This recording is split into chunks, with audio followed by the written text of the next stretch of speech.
Good afternoon, everyone. This is Dr. Diggs. It's another beautiful day out here in the Pacific Northwest.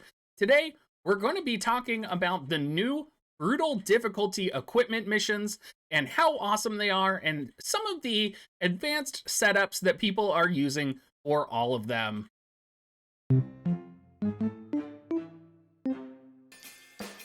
All right, everyone. So we do have three different brutal missions to go through, and they're actually pretty brutal, and they are pretty difficult, and they actually have significantly enhanced drop rates. So if you didn't know, the drop rate from the brutal mission is 40% for a single recipe. Now, this is pretty good, considering that previously, farming in multi, you had a 9% chance to get 2 recipes. So that means if you could reliably farm the brutal mission on solo, you're already able to farm your weapon faster than if you were multi-grinding previously. Now, you can also multi-grind the brutal, but you are going to need specific setups for them, and that is what we are going to talk about today. Now, the first mission that we're going to talk about is the Raz Algethi Mission, and I will go through and show you guys how my teams handled this, but essentially what you need to know is that most of the enemies here are Lamias. They can confuse, and you're going to see lots of confusion. They're weak to magic, and they are weak to water. So, of course, ideally, Miranda is going to be incredible, Ildira is going to be incredible, and actually, Little Leela is great here as well. You don't have to be a water element mage in order to succeed on this map. One of the biggest problems, though, is that these Lamia are very evasive. So you are going to need to make sure to set your accuracy gear. If you have the Reeds card, if you have any type of card that adds accuracy, I would really recommend setting it, even if you are going to be running multi. Like, stack the accuracy like none other. These Lamia are evasive as shit, and anything you can do to increase your odds of hitting are going to be good. Now, you would think that would mean that Glaciella is really good on this map, but she's actually pretty lackluster. I actually think Severo might actually be better than Glaciella, just because the power of magic is really not to be underestimated here. Now, taking a look at some of the other maps that are coming out as well, we do also have here the Healing Mace Farm.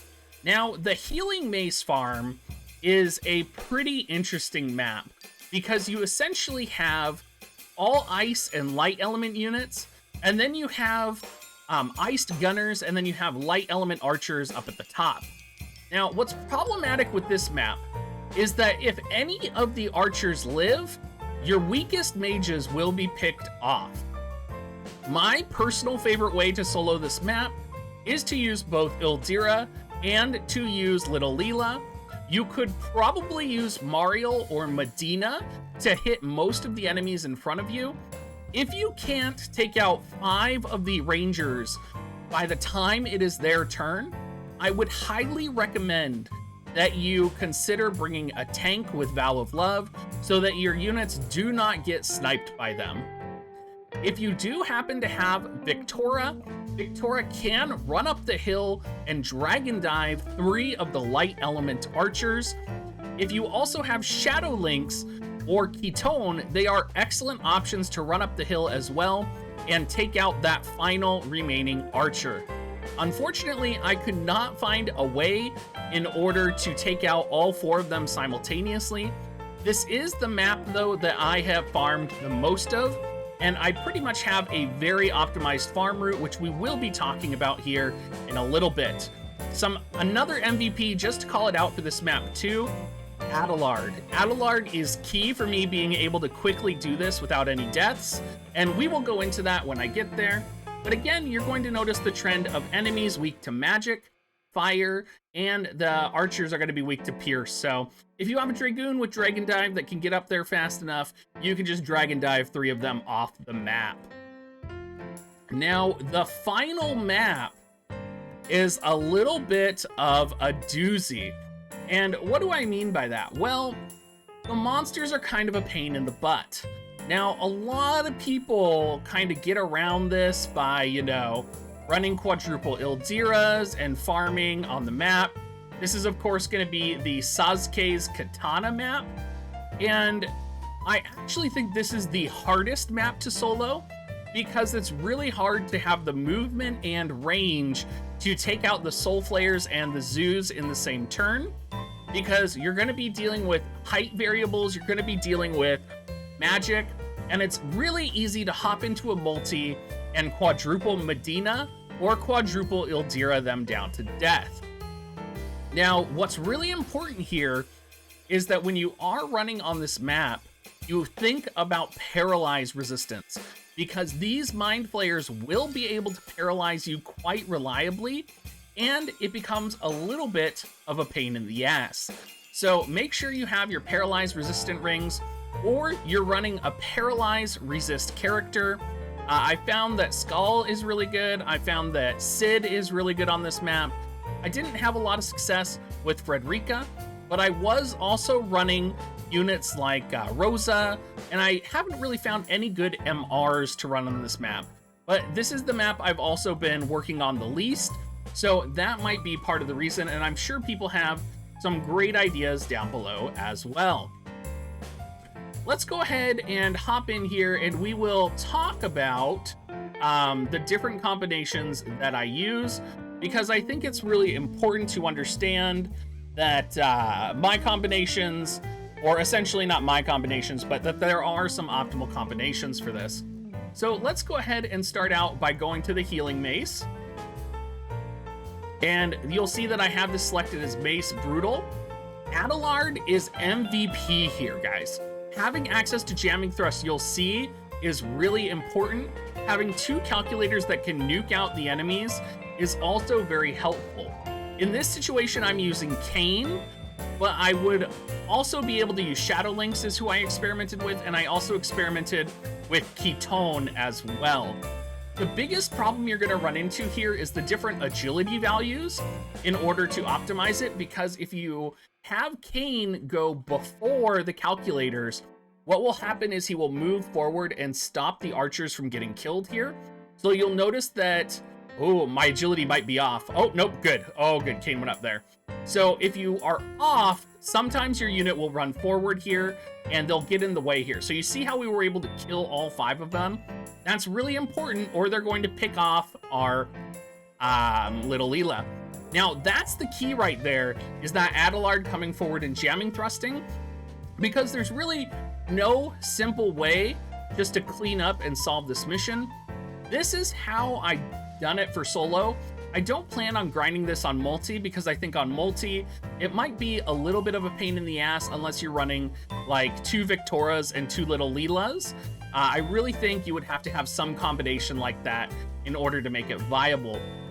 One of the things I really love about these maps, though, is that they really test you on your positioning and deployment.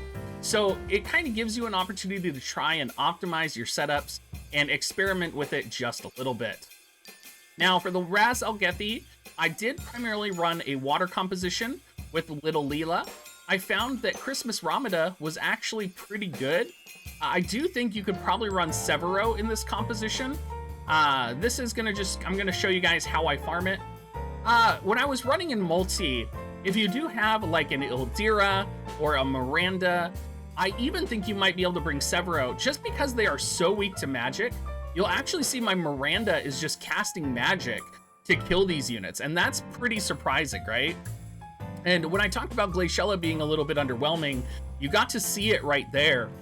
Super underwhelming. My Ramada's even casting Suiton, and I don't even think I have Suiton leveled on her. And you see there it is right there, she's casting Watera. And you really want to kind of avoid getting hit with confusion. You can see there too, their evasion is really high. That Lamia just dodged one of my little Leela's attacks there. That's why I put Excalibur on my Miranda. I literally stacked as much accuracy as humanly possible on these units, because accuracy is the biggest issue in this farm. Go ahead, and they're buffing up here. Get the jamming thrust down. And then I think we'll probably easily finish this off. But this definitely took me, you know, to get this farm down, to experiment with it.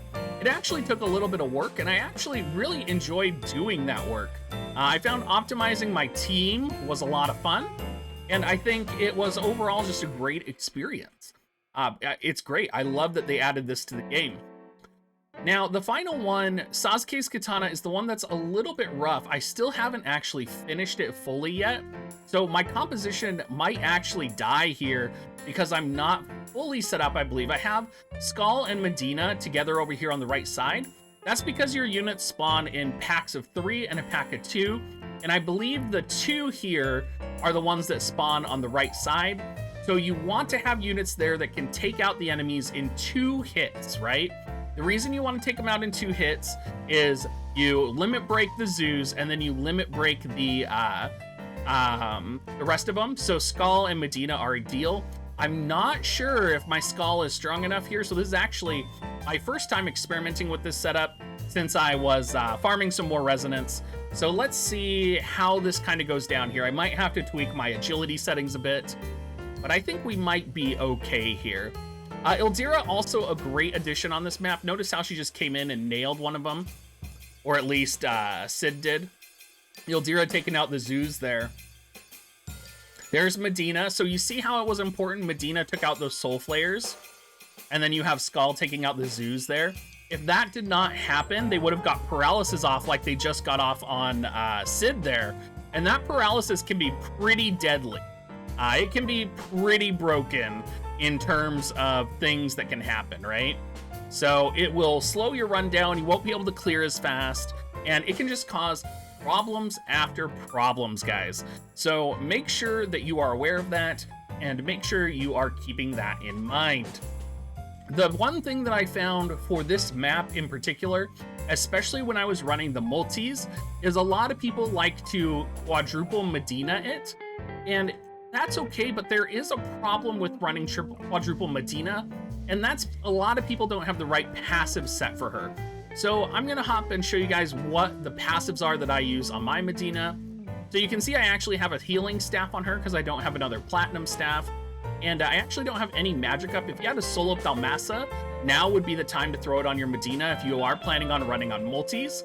But I do have Shikuchi set, and then I do have magic up level 1. I do believe that you have to have Shikuchi set in order to position Medina to take out all 3 enemies. I think she won't have the range with her limit break to do that otherwise. Skull, you can see over here, was successful. He has speed cast and magic up. Just make sure that you have the max faith and you have all of that on your units so that they can actually be successful. All right, everyone. Thank you so much for watching. I hope you guys all like the new brutal missions as much as I do. I think they're a lot of fun, and you know, I really enjoy this kind of harder PvE content. As always, everyone, if you do want to support me, you can support me by using my affiliate link, dig.gs/coins. And everyone, have a Merry Christmas and have a great rest of your day.